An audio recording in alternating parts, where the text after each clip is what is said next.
कोर्टाचे आदेश ज्याप्रमाणे आहेत, कोर्टानं निर्दोष मुक्तता केलेली आहे. मला बाकी कुणी निर्दोष मुक्त केलं याच्याबद्दल माझं वेगळं मत काही नाही आहे. या घटनेला कोर्टानं निकाल दिलेला आहे आणि या संदर्भात ज्यांनी माझ्यावर आरोप केलेला आहे त्या प्रत्येकावर मी हक्कभंगाचा प्रस्ताव आजच सभागृहामध्ये आणणार आहे. बदनामीचा खटलाही दाखल करणार आहे, आपलं नुकसान भरपाईचाही खटला दाखल करणार आहे. त्याच्यावर जी कारवाई मला अपेक्षित आहे, करणं अपेक्षित आहे, ते मी करणार आहे. कोर्टानं निर्दोष मुक्तता केलेली आहे. मी कुठलेही फोटो पाठवले नाही, तर कोर्टापेक्षा मला वाटतं तुम्ही पण फार मोठे नाही आहे असं माझं म्हणणं आहे. तुमच्यावरती गंभीर आरोप आज विधानसभेमध्ये केले गेले आहेत. विरोधी पक्षाकडून तुमच्या राजीनाम्याची मागणी केली जाते. एका महिलेसंदर्भात गंभीर आरोप तुमच्यावरती केले गेले. मुळातच 2017 साली एक गुन्हा दाखल झाला होता. 2017 साली माझ्या विधान परिषदेची निवडणूक झाली आणि त्यानंतर पुन्हा मसवड नगरपालिकेची निवडणूक होती. त्या निवडणुकीच्या पार्श्वभूमीवर 2 दिवस अगोदर एक माझा गुन्हा दाखल झाला होता आणि तो दाखल झालेला गुन्हा 2017 नंतर आतापर्यंत 2019 साली तो कायम चाललं आणि त्याचा निकाल लागला. निकाल लागल्यानंतर मला वाटतं निकालाची प्रत माझ्यासोबत आहे.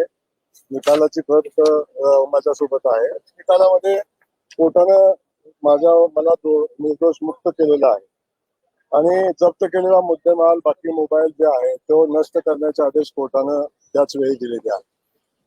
ते तुम्ही निर्दोष सुटलेला नाही असं त्या महिलेचं म्हणणं आहे. तुम्ही माफी मागितली त्यांचे हात जोडून आणि तुम्ही त्यांना नागडे फोटो पाठवलेत की नाही, हे खरं आहे की खोटं आहे?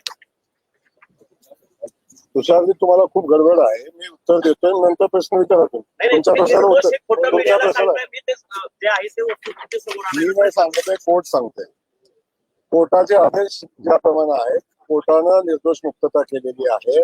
मला बाकी कुणी निर्दोष मुक्त केलं याच्याबद्दल माझं वेगळं मत काही नाही आहे. आणि झालेला जो विषय आहे, विषयासंदर्भात मी आपल्याला सांगतो. त्या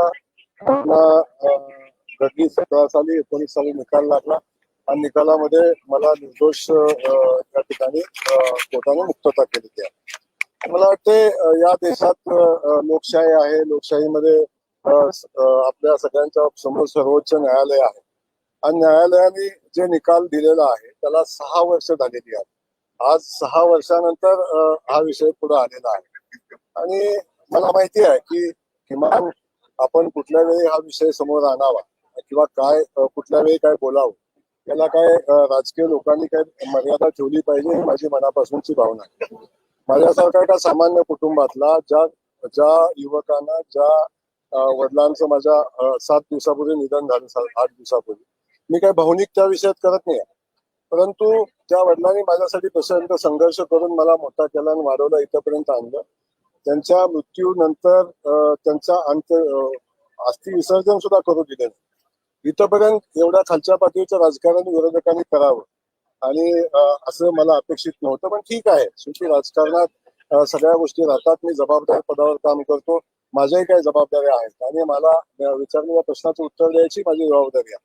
त्यामुळे मी एवढंच सांगतो की या घटनेला कोर्टानं निकाल दिलेला आहे आणि या संदर्भात ज्यांनी माझ्यावर आरोप केलेला आहे त्या प्रत्येकावर मी हक्कभंगाचा प्रस्ताव आजच सभागृहामध्ये आणणार आहे.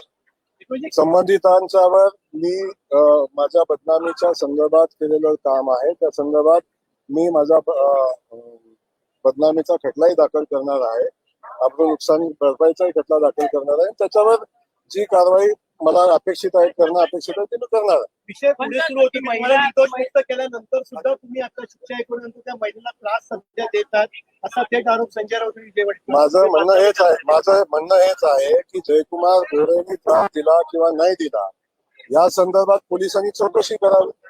या संदर्भात जयकुमार गोरेनं काय केलं या संदर्भात चौकशी करावी. चौकशी करून जो कोण दोषी आहे, मी असेल तर माझ्यावर आणि कोण असेल तर त्याच्यावर, आणि जे काही खोटे कुभांड रचतायत, जे खोटे या भानगडी करतायत, त्यांच्यावर जे करतायत त्यांच्यावर कारवाई करणं अपेक्षित आहे. कारवाई करावी.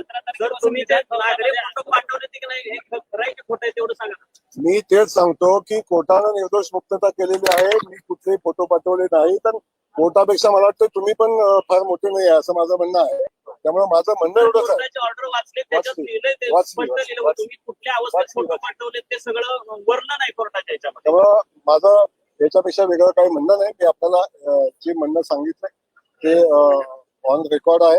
आणि या संदर्भात ज्या लोकांनी माझ्यावर अशा पद्धतीचे आरोप केलेले आहेत त्यांच्यावर मी हक्कभंग आणणार आणि त्यांच्यावर मी आब्रू नुकसानीचा दावा दाखल करणार. महिना 17 तारखेपासून आंदोलन करणार आहे कोरोनाच्या परिसरामध्ये. मला या संदर्भात माहिती नाही. मला तुमच्याकडून माहिती मिळालेली आहे. माझं तर म्हणणं आहे की असं काय घडलं असेल तर जो कोणी घडला असेल त्याच्यावर कारवाई केली सर पाहिजे. तुम्ही त्यांनी कोर्टात कोणी केलं निर्दोष कोर्टाचा जे संदर्भ देत आहे सर माझा एक मिनिट माझा महत्वाचा प्रश्न तुम्ही माफी मागितली त्या महिलेची कोर्टात तुम्हाला ऐका ना ते नैतिकतेच्या गुणावर पाय उतार व्हावं अशा प्रकारचं विधान जे आहे ते विरोधी पक्ष देखील करताना दिसत आहेत. याकडे कशा प्रकारे मला हे कळत नाही की जी या देशाची सर्वोच्च व्यवस्था न्याय व्यवस्था आहे. आणि न्याय व्यवस्थेने जेव्हा मला निर्दोष मुक्त केलेलं आहे तेव्हा बाकी कुठल्या गोष्टीला किती महत्व राहतं आणि विरोधक काय म्हणतात मला वाटतं याला गांभीर्याने घ्यायचं काही कारण नाही. कारण तुम्ही कोण विरोधक आहेत त्यांनी वस्तुस्थिती माहिती घेतली का परिस्थिती बघितली का या संदर्भात त्यांच्याशी चर्चा करावी आपण आणि मग त्याचं उत्तर द्यावं. माझं म्हणणं काय आहे की बाकी सगळ्या गोष्टी बाजूला ठेवण्यापेक्षा चर्चा करण्यापेक्षा त्यांनी वस्तुस्थिती माहिती सर घ्यावी. तुम्ही न्यायालयात आणि मी आज सांगतो की आपल्याला की ज्यांनी असं काय घडलं असेल मला माहिती नाही असं काय घडलं असेल तर ज्यांनी कुणी केला असेल त्याच्यावर कारवाई करा. जर दुसऱ्या एका केसमध्ये सर्वोच्च न्यायालयाने तुम्ही ज्या ट्रस्टचे अध्यक्ष आहात त्या मायने ट्रस्ट ते ट्रस्ट आणि कर्नाटक ट्रस्ट तुमच्या दोघांवर त्यांनी म्हटलंय की जनावरांवर दुखणारा कुत्रा असं तुमचा उल्लेख सर्वोच्च न्यायालयाने म्हटलं मी नाही म्हणत. आता तुषारजी आपल्या माझा मोबाईल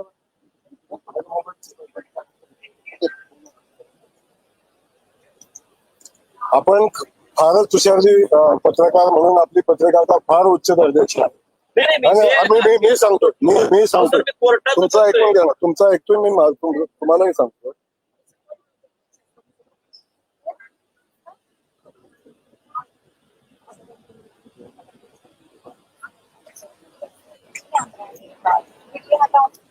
सर ते मृत आता हे बातम्या आहेत. एक पत्रकारिता म्हणून आपण सगळेजण पत्रकार आहात. एक पत्रकार माझ्या वर्गात गेल्या 6 महिन्यापासून 7-8 महिन्यापासून 3 वर्षापासून एक पत्रकार माझ्यावर सातत्यानं माझ्यावर एकतर्फी बातम्या लावतो. 85 बातम्या आजची आज जे आपण 85 नाही जास्त असतील. मी तर तुम्हाला जाहीर आव्हान केलं अरे राम ना तुमची बाबा बाजू मांडायला तयार आहे, साहेब. थांबा ना बाबा तुम्ही मुलाखत द्या ना मला मला कधी खुलासा पाठवा. 2 मिनिटं गडबड फार झाली तुम्हाला. एक पत्रकार 85 बातम्या एकदम उंच दर्जाच्या ज्या भाषेला लेवल नाही ज्या भाषेला मर्यादा नाही एवढ्या खालच्या पातळीवरच्या बातम्या 85 बातम्या एक पत्रकार एकतर्फी लिहितो एकतर्फी बातम्या चालवतो. आणि ही कुठली पत्रकारिता.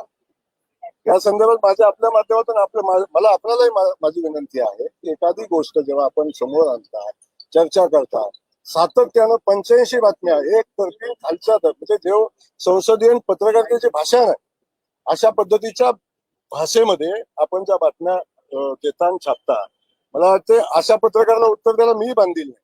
पण माझी आपल्याला विनंती आहे की आपण ही वस्तुस्थिती बघावी. मी या झालेल्या घटनेचा तर निषेध मी करतोच आणि मी विधानभवनामध्ये तुम्हाला प्रश्न विचारतो मी हक्कभंगाचा दाखल करणार.